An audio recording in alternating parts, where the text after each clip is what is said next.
Isang mapagpalang gabi po sa inyong lahat. Ipinagdiriwang po natin ngayon ang ika-6 na simbang gabi. Magsitayo na po ang lahat at sabayan ng koro sa pambulang gabi.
Simulan natin ang banal na pagdiriwang sa ngalan ng Ama at ng Anak at ng Espiritu Santo. Amen. Ang pagpapala ng ating Panginoong Jesucristo, ang pag-ibig ng Diyos Ama, at ang pakikipagkaisa ng Espiritu Santo naway sumayinyong lahat.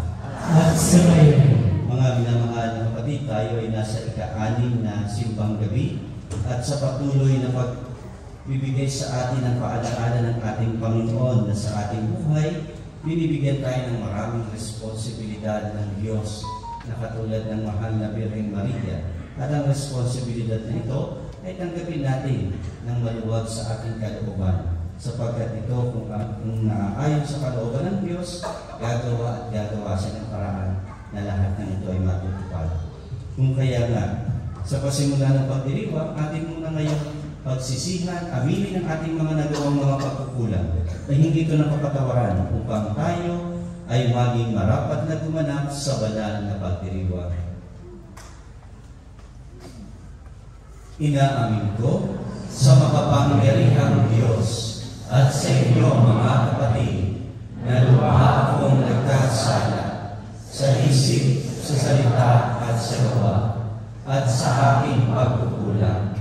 Kaya isinasamo ko sa mahal na Birheng Maria, sa lahat ng mga anghel at mga banal, at sa inyo mga kapatid, na ako'y manalangin sa Panginoon ating Diyos. Kaawaan tayo ng makapangyarihang Diyos, patawarin tayo sa ating mga kasalanan, at patnubayan tayo sa buhay na walang hanggan. Amen.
aming makapangyarihan, ang iyong salitang nananahan sa iyong kaibuturan ay dinala sa sinapupunan ng Birheng kalinis-linisan noong tanggapin niya ang mabuting balitang hatid ng anghel, at siya'y lukuban ng Espiritu Santo bilang iyong tahanan. Katulad ng mahal na Birhen, matanggap nawa naming mapagpakumbaba na sundin ang loob mo sa pamamagitan ni Jesucristo, kasama ng Espiritu Santo, magpasawalang hanggan. Amen. Magsiupo po ang lahat at makinig sa pagpapahayag ng salita ng Diyos.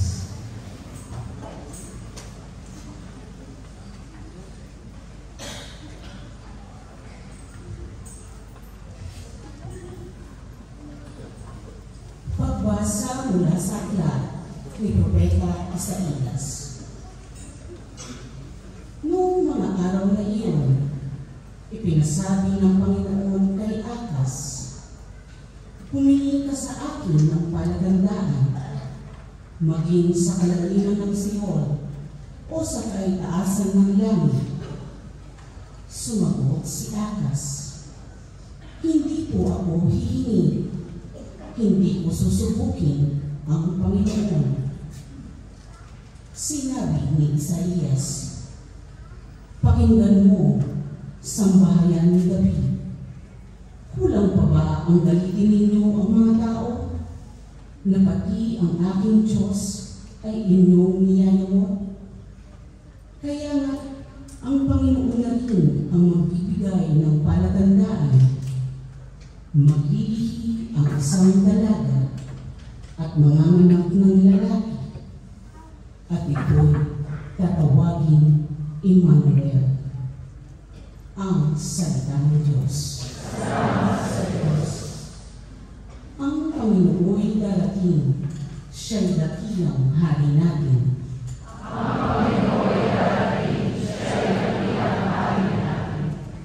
Ang buong daigdig, lahat ng naroon, may-ari ang Diyos, ating Panginoon. Ang mundo'y natayo at yaong sandigay, ilalim ng lupa, tubig kadaliman. Ang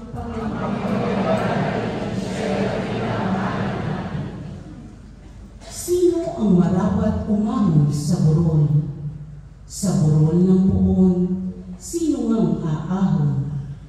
Sinong papayagang pumasok sa templo? Sinong tutulutang pumasok na tao? Siya na malinis ang isip at buhay, na hindi sumamba sa Diyos-Diyosan, tapat sa pangako na binibitawan.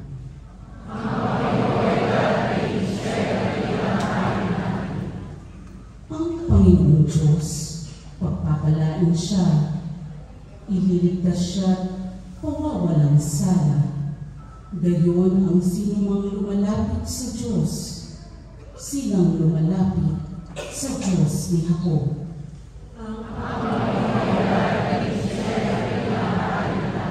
Magsitayo na po ang lahat.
pahayag ng mabuting balita ng Panginoon ayon kay San Lucas. Papuri sa iyo, Panginoon.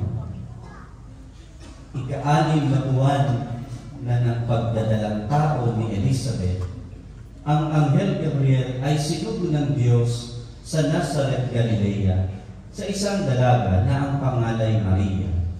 Siya'y nakatakdang ikasal kay Jose, isang lalaking buhat sa lipi ni Haring David. Paglapit ng anghel sa kinaroroonan ng dalaga, binati niya ito, "Matuwa ka, ikaw ay kalugod-lugod sa Diyos," wika niya. "Sumasa iyo ang Panginoon." Nagulumihanan si Maria sa gayong pangungusap at inisip niya mabuti kung ano ang kahulugan niyon. Kaya't sinabi sa kanya ng anghel, "Huwag kang matakot, Maria, sapagkat kinalulugdan ka ng Diyos. Makinig ka, ikaw ay maglilihi at manganganak ng isang lalaki, at siya'y tatawagin mong Jesus. Magiging dakila siya at tatawaging anak ng kataas-taasan. Ibibigay sa kanya ng Panginoong Diyos ang trono ng kanyang amang si David. Maghahari siya sa angkan ni Jacob magpakailanman, at ang kanyang paghahari ay walang hanggan." "Paanong mangyayari ito, gayong ako'y dalaga?" tanong ni Maria. Sumagot ang anghel, "Bababa sa iyo ang Espiritu Santo, at liliman ka ng kapangyarihan ng kataas-taasan. Kaya't banal ang ipanganganak mo at tatawaging anak ng Diyos. Natatandaan mo ang iyong kamag-anak na si Elizabeth? Alam ng lahat na siya'y baog, ngunit naglihi siya sa kabila ng kanyang katandaan. At ngayon ika-6 na buwan na ng kanyang pagdadalang tao, sapagkat walang hindi mapangyayari ang Diyos." Sumagot si Maria, "Ako'y alipin ng Panginoon. Mangyari sa akin ang iyong sinabi." At nilisan siya ng anghel. Mga kapatid, ang mabuting balita ng Panginoon. Pinupuri ka namin, Panginoong Jesucristo. Magsilbi tayo. Mayroon pong isang istorya ng 4 na wais na magkakaibigan. At yung magkakaibigan na ito ay minsan gumimik ng gabi bago ang kanilang final exam. So gumimik pa nung gabi. At dahil nga sila ay napuyat doon sa kanilang ginawang pagmimik, at madaling araw na halos nang umuwi, ay hindi sila nakapag-aral. So, final exam. So, hindi sila nakapag-aral. Kaya nga, nung umaga, nagsama-sama ulit yung 4 na magkakaibigan. Nag-isip, ano kaya ang sasabihin natin? Ano kaya ang gagawin natin dahilan? Para ba may gumagawa nito dito? Anong gagawin natin dahilan para hindi tayo muna makakuha ng exam? Kasi sigurado babagsak tayo dahil hindi tayo nakapag-aral. So gumawa ng palusot ang 4. Nag-isip, sabi ng isa, alam ko na. Sabihin natin, umaten tayo ng kasalan at ginabi tayo dahil yung pag-uwi natin, nasiraan o naplat yung gulong ng ating sinasakyan at nagtulak tayo pauwi dito sa school, hanggang dito sa school. So, yun kanilang naisip, sabi ng isa, sige, maganda yung plano na yan. Sakto, sabi niya, meron akong dalang mga grasa dito, magpahid na rin tayo para meron props, di ba? Kailangan kapani-paniwala na sa kanilang damit para madumi-madumi. So, ito yung naging plano ng 4. So pagdating nila sa eskwelahan, nakita nila yung teacher pagdating sa classroom. Sabi ng isa, ako nang nagsasabi kay teacher, "Ma'am, pasensya na po kayo kasi hindi ko kami makakakuha ng exam ngayon dahil hindi kami nakapag-aral. Naplat ko kasi yung sasakyan ng aming dinamit pauwi kagabi galing sa kasalan. Kaya pagod na pagod kami. Kami ho ang nagtulog hanggang dito. Kaya nakita naman ng teacher, mga kapalipaliwala. Dahil madumi-madumi yung kanilang damit.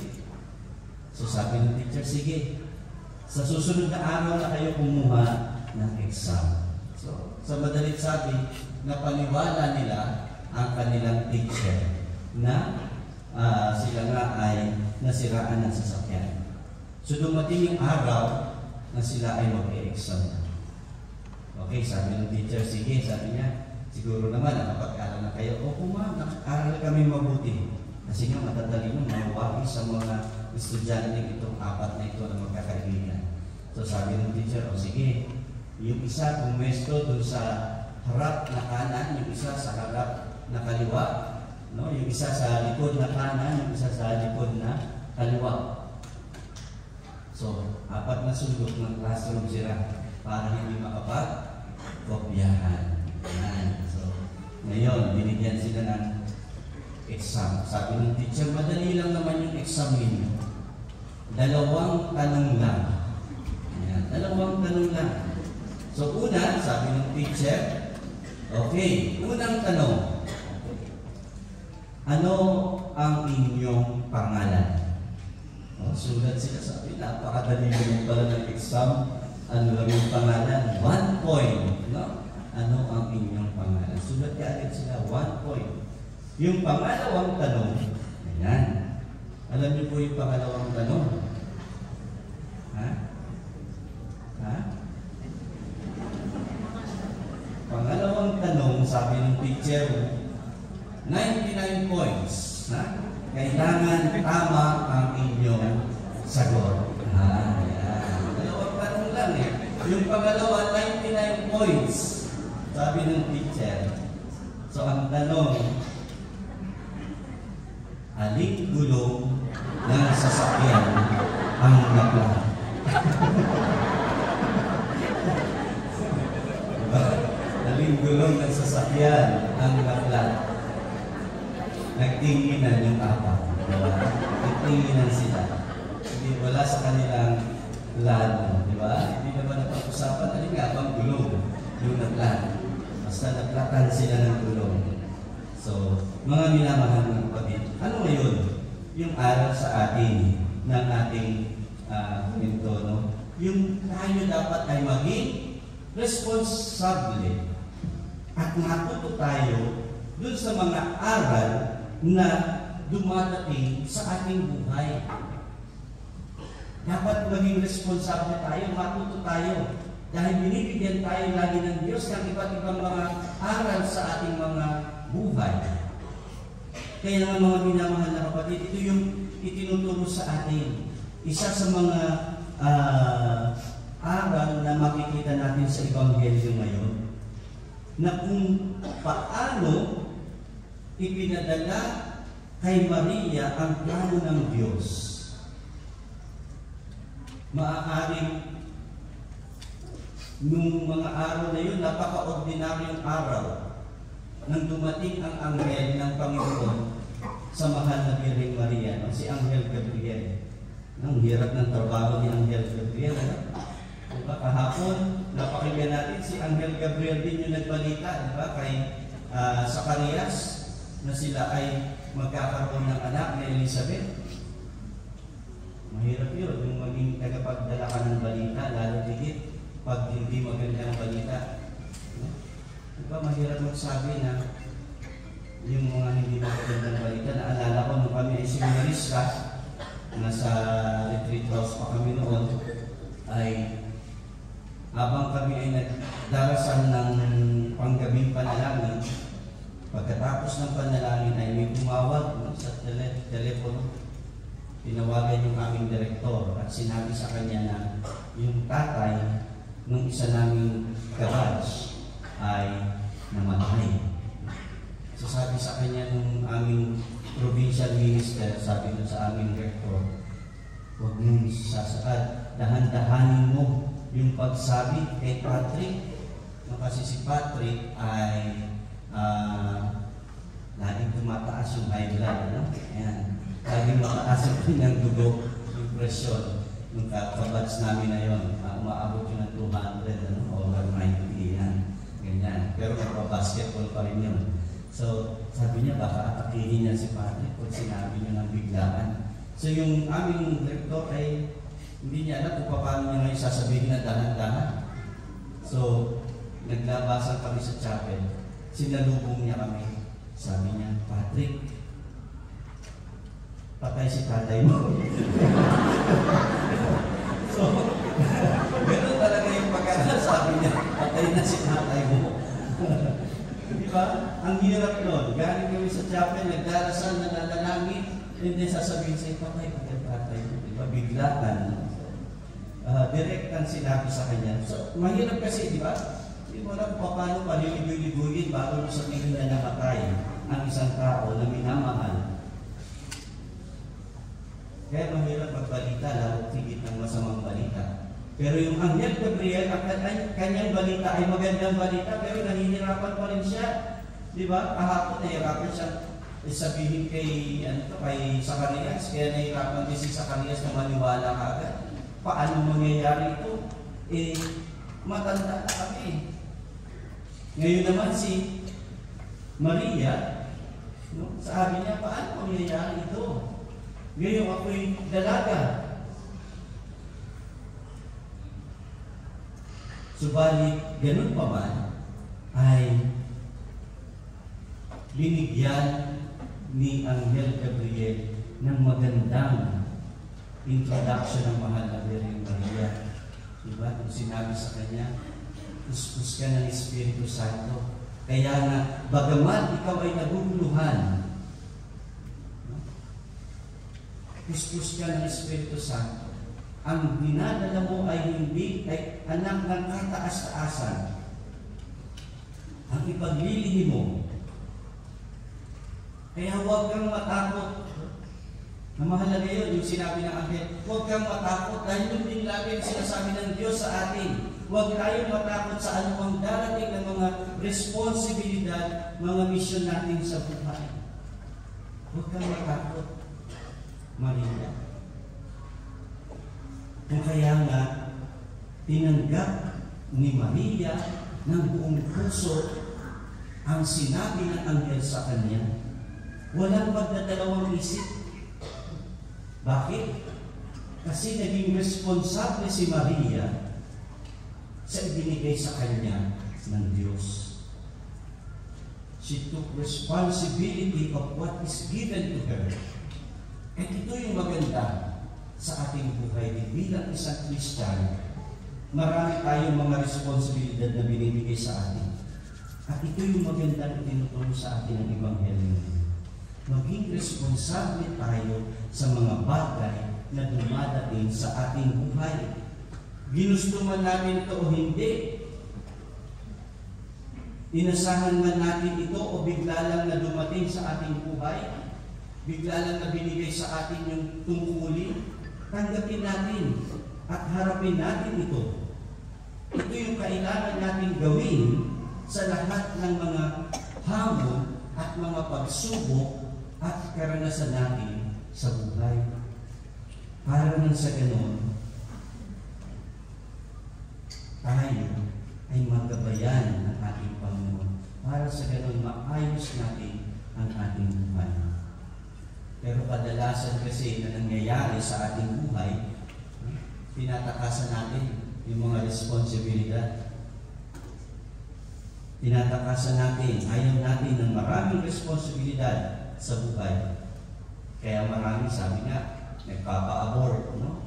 Kasi takot maging responsableng magulang. Maraming naghihiwalay na mag-asawa. Bakit? Takot sa responsibilidad na harapin ang iba't ibang hamon ng buhay ng mag-asawa. Marami rin yung mga hindi nakakapagtapos ng pag-aaral, diba, sa atin. Bakit? Kasi takot sa responsibilidad na binibigay sa paaralan. marami ang hindi umaasenso dahil takot sa maraming mga hamon ng buhay. Kaya nga, mga minamahal na kapatid, ito yung magandang paalaala sa atin ng ating Panginoon sa ika-anim na pagbibigay natin sa mga araw ng simbang gabi nito. Si Maria, naging responsable siya. Kasi kung hindi siya naging responsable na harapin yung hamon sa kanya, wala tayong Pasko na ipinagdiriwang ngayon. Wala tayong nobena ngayon na ganito. Wala tayong mga simbang gabi. Walang Kristo na nagpakasakit na matay para sa atin. Pero dahil naging responsable si Maria, tinanggap niya ng bukal sa kanyang kalooban ang kung ano ang nais ng Diyos para sa kanya. Marahil merong plano si Maria. Bago pa man siya magdalang tao, may plano na siya sa buhay. Hindi ba? Dahil siya ay nakatakda ng ikasal kay Jose. Bago kayo ikasal, di ba meron na kayong mga plano sa buhay, yung mga mag-asawa ngayon, o yung mga magpapakasal pa lang, meron na kayong plano. Marahil si Maria din, si Jose, meron na plano, pero biglang dumating ang ganitong balita sa kanya. Pero naging responsable pa rin siya na harapin ang hamon na ito. Sa mga pagsubok na ito, tinanggap pa rin niya. Kumbaga, parang napasubo na siya. Pero yung pagkakasubo niya doon sa ganitong responsibilidad ay isang pagbiyaya na mula sa Diyos. Kaya mga kapatid, ganito din po sa ating buhay. Kung babalikan natin yung ating mga nakaraan na mga nangyari sa ating buhay, alin kaya sa ating mga bagay na tinalikuran na sana ngayon nakapagbigay sa atin ng magandang buhay. Kung babalikan natin, yung mga pangyayari, kaya yung mga bagay na we regret, na sana ginawa ko ito, na sana hindi ako nagpa-abort, di ba? Sana siguro yung anak ko ngayon, engineer na, architect, magkakapari na, o politiko, di ba? Paano kaya kung ako ay hindi nakipaghiwalay sa aking asawa? Nagawa kong magpatawad, nagawa namin tanggapin ang isa't isa. Siguro, baka ngayon, nagdiriwang na kami ng 25th anniversary, 50th anniversary ng kasal. Kasama ang mga anak. Buo ang pamilya. Baka meron tayong mga ganitong mga pangyayari. Kung nag-aral lang siguro akong mabuti doon, siguro, maganda ang trabaho ko ngayon. Malaki ang aking sahod. Hindi ako namumroblema. Di ba?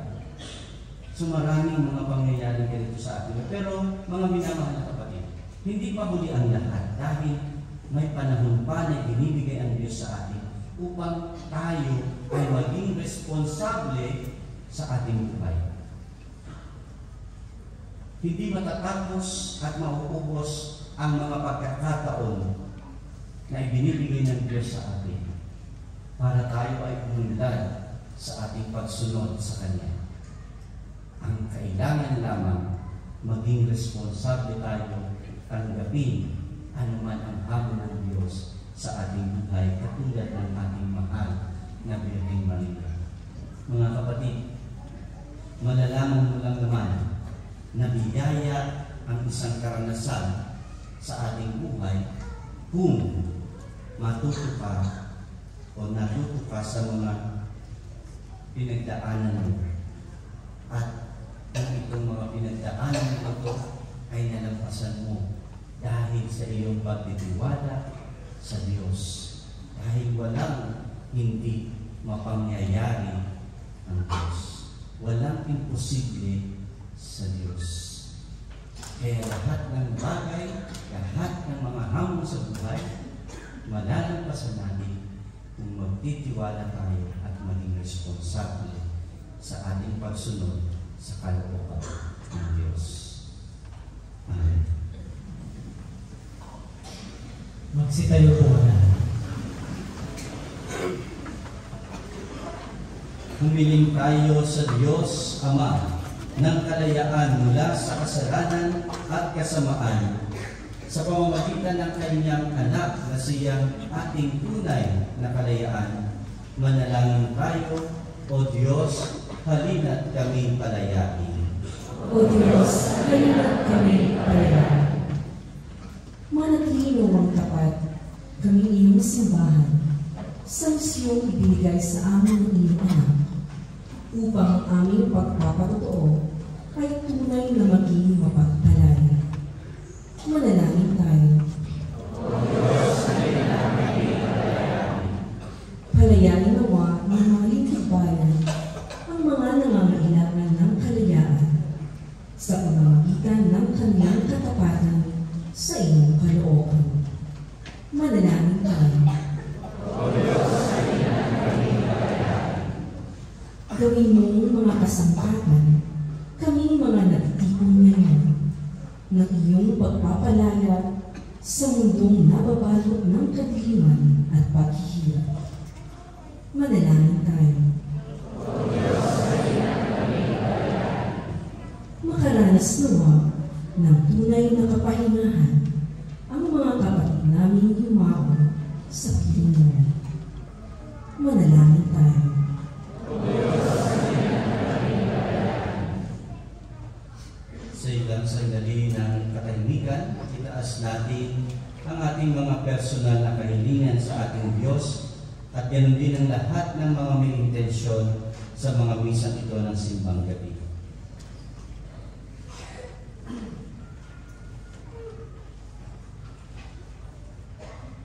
Diyos naming Ama, halina't kami ay palayain, makita naman namin ang iyong anak bilang tanging daan tungo sa iyong paghahari. Hinihiling namin ito sa pamamagitan ni Kristo na aming Panginoon. Amen. Maupo na po.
Magsitayo na po ang lahat. Manalangin kayo mga kapatid upang ang paghahain natin ay kalugdan ng Diyos amang makapangyarihan. Tanggapin nawa ng Panginoon itong pagkain sa iyong mga amay, sa kapulihan niya ang kalagalan sa ating kapakinabangan at sa buong sangbayan ng kanunatan. Ama naming lumikha, itangi mo ang paghahain ito upang ang mga nagdiriwang ay magkasalo-salo sa sinasampalatayanang dapat na asahan sa darating mong anak na aming hinihintay, sapagkat siya ang namamagitan kasama ng Espiritu Santo magpasawalang hanggan. Amen. Sumainyo ang Panginoon. At sumayo, Itaas sa Diyos ang inyong puso at diwa. ipinaas na natin sa Panginoon. Pasalamatan natin ang Panginoong ating Diyos. Marapat na siya ay pasalamatan. Ama naming makapangyarihan, tunay niyang marapat na ikaw ay aming pasalamatan sa pamamagitan ni Jesucristo na aming Panginoon. Ang pagsusugo mo sa Kanya ay ipinahayag ng lahat ng mga propeta. Ang pagsilang niya ay pinanabigan ng mahal na Birhen Kanyang inang tunay sa kapangyarihan ng Espiritong Banal. Ang pagdating niya ay inilahad ni San Juan Bautista sa kanyang pagbibinyag. Ngayong pinaghahandaan namin ang maligayang araw ng kanyang pagsilang. Kami nananabik at nananalangin lubos na makaharap sa kanyang kadakilaan. Kaya kaysa ng mga anghel na nagsisiawit ng papuri sa iyo, nang walang hupay sa kalangitan kami nagbubunyi sa iyong kadakilaan.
Ama naming banal, ikaw ang bukal ng kanang kabanalan.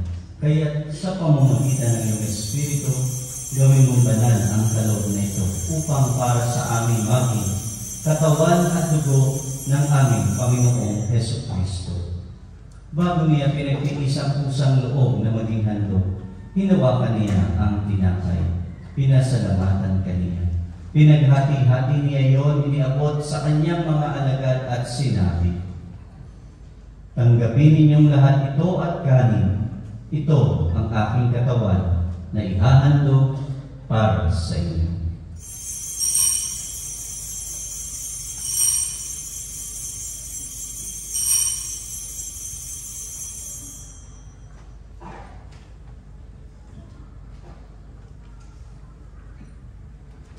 Gayun din naman kung matapos ang hapunan, hinawakan niya ang kalis, muli kaniyang pinasalamatan, iniabot niya ang kalis sa kanyang mga alagad at sinabi, "Tanggapin ninyong lahat ito at inumin. Ito ang kalis ng aking dugo, ng bago at walang hanggang tipan. Ang aking dugo na ibubuhos para sa inyo at para sa lahat, sa ikapagpapatawad ng mga kasalanan. Gawin ninyo ito sa pag-alaala sa akin."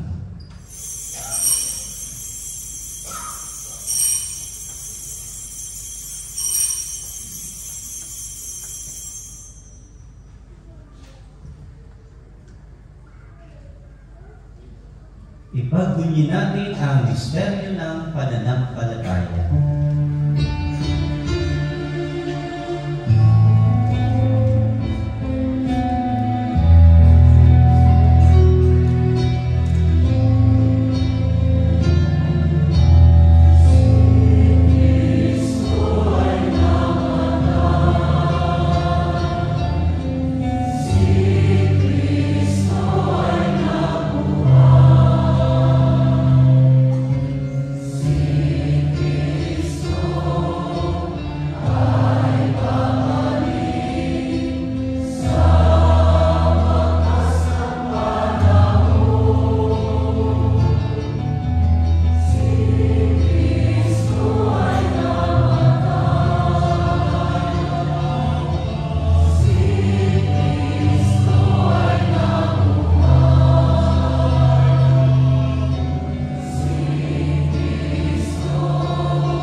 Ama, ginagawa namin ngayon ang pag-alaala sa pagkamatay at muling pagkabuhay ng iyong anak. Kaya iniaalay namin sa iyo ang tinapay na nagbibigay buhay at ang kalis na nagkakaloob ng kaligtasan.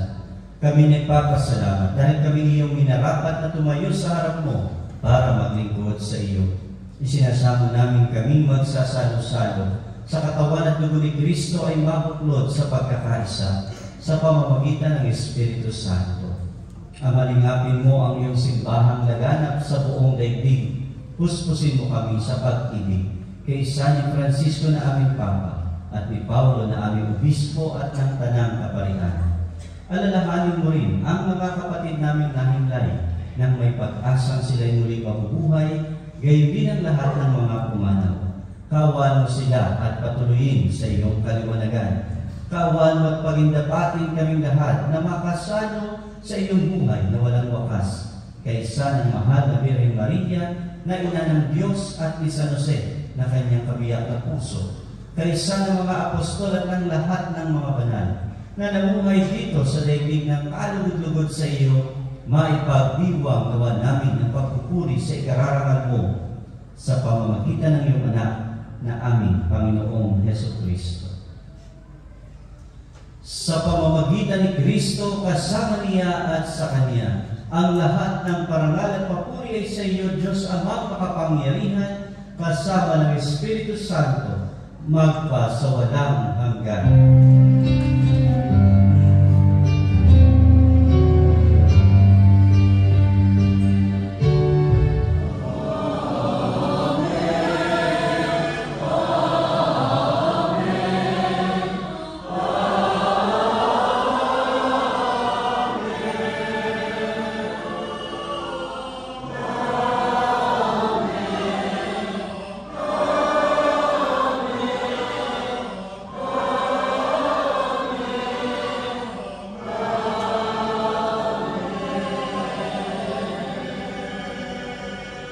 Magsitayo na po ka na.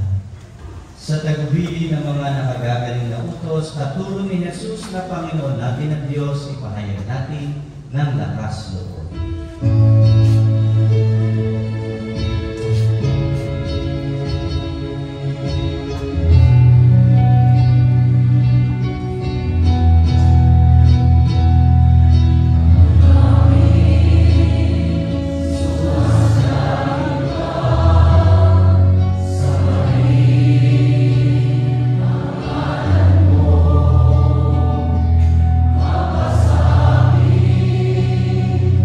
Ang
pagkalooban ng kapayapaan araw-araw, iligtas sa kasalanan at ilayo sa lahat ng kapahamakan, samantalang aming pinananabigan ang dakilang araw ng pagpapahayag ng tagapagligtas namin, si Hesus Kristo.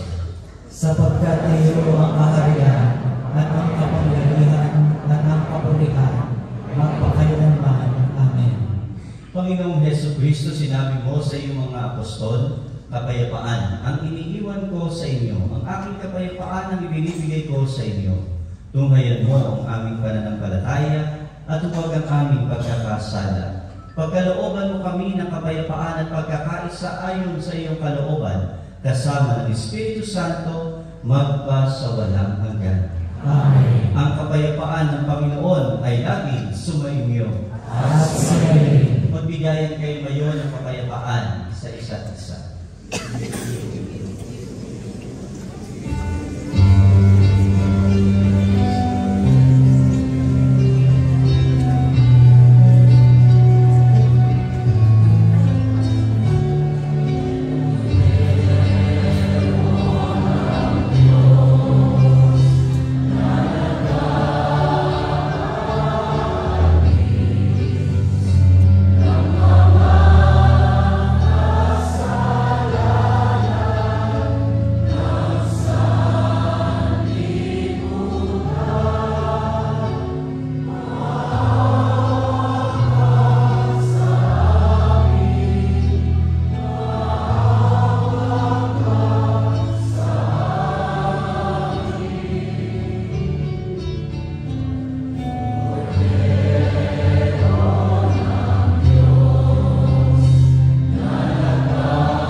Mga kapatid, ito si Kristo ang kordero ng Diyos. Siya na nag-aalis ng kasalanan ng sanlibutan. Mapalad tayong pinandiyahan sa kanyang piging. Panginoon, hindi ako karapat-dapat na magpatuloy sa iyo. Ngunit sa isang salita lamang ay gagaling na ako.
Manalangin tayo.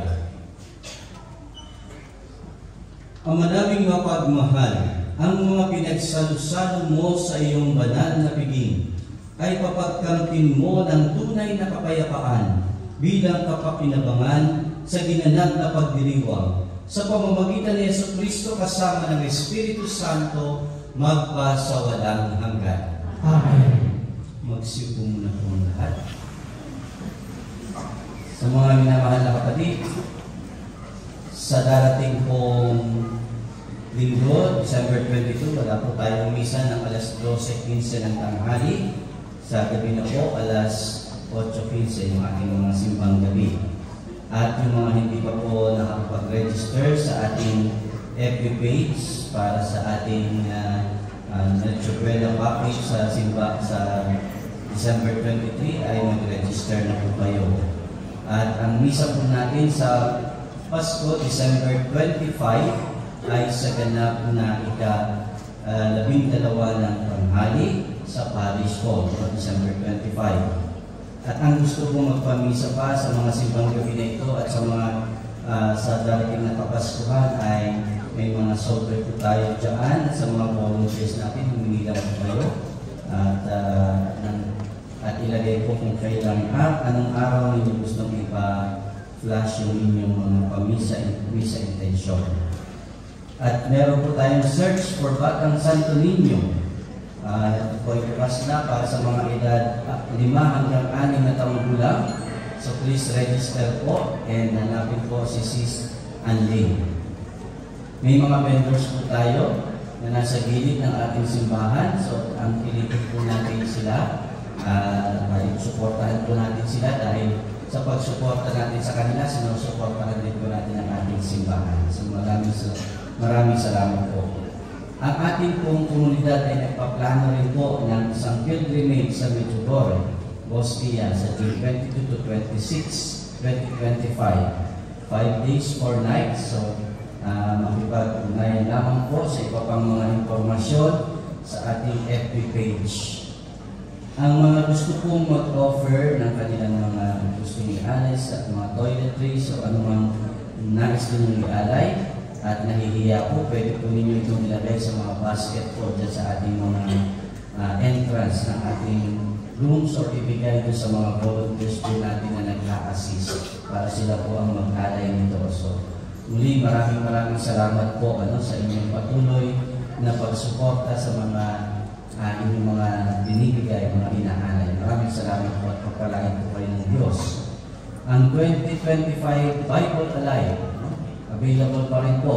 Marami pa po. Pwede pa po kayo bumili. At pwede rin pang regalo. At marami po tayong mababasa dito at mga reflections. At yung calendar po natin, sana po ay magkaroon din tayo sa ating mga sarili-sariling mga tahanan ng ating calendar ng ating vicariate.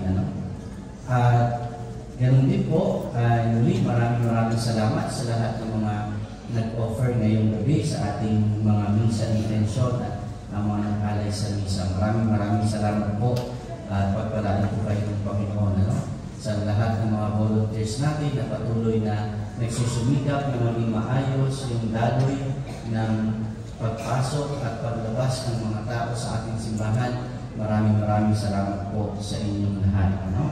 Sa darating pong yung ating kumpisalan, dire-diretso po ang ating kumpisalan simula pa ng Lunes, simula 5:45 a.m. hanggang 11:30 a.m. Ito po sa ating simbahan. At simula alas 5 hanggang alas 10 ng gabi, dyan po sa aming mga opisina. So pwede po kayong mag-umpisal kung nais ninyo mag-umpisal. At ang mga misa po ng Kapaskuhan sa December 24 ng gabi, yung Vigil Mass po natin, ang mga English Masses ay 5:30, 7 at saka ang alas 10:15 at ang Midnight Mass natin yung alas 12 po talaga ng gabi. Pwede po kayo lumalo sa mga misa nito. At yung 25 nga po ay 12 o'clock ang ating misa ng Tagalog. So, meron po kong nakalimutan ng mga announcement. Wala naman So sino po dito yung mga naka-anim na araw na itaas ang kamay? Wow, marami na. Lenta na. Yung nakalima lang. Merong absent na isa. O, pagigilan lang. Yung naka-apat. Yung mga naka-apat ba? Nasa kalalagpas na po tayo ng kalahati. Ika-anim na po tayo ng araw. Pwede bang humabol ng mga simbang gabi. So muli, maraming salamat po sa inyong lahat. Tumayo na po ang lahat. Sumayo ang Panginoon. At sumayo. Yung po kayo at tanggapin ng pagbabasbas, ang makapangyarihang Diyos, Ama ng butong na anak na naparito na noon at hinihintay nating bumalik ngayon, ay siya nawang magpabanal sa inyo pakundangan sa liwanag ng kanyang pagdating at siya nawang pumuspos sa inyo sa pagpapala ngayon at magpa sa walang hanggan. Amen. Patatag ginawa niya kayo sa pananampalataya, paligayahin sa pag-asa, at pakilusin sa pag-ibig na puspos ng sigla ngayon at magpa sa walang hanggan. Amen. Kayong nagagalak sa pagdating ng nagkatawang taong manunubos ay puspusin nawa niya ng gantimpalang buhay na di matatapos kapag siya dumating ng may kadakilaang lubos magpa sa walang hanggan. Amen. At pagpalain kayo at ang inyong pamilya ng makapangyarihang Diyos, Ama at Anak at Espiritu Santo. Amen. Tapos ng ating pagdiriwang, humayo kayo taglay at kapayapaan at pag-ibig ng Kristo. Salamat sa Diyos.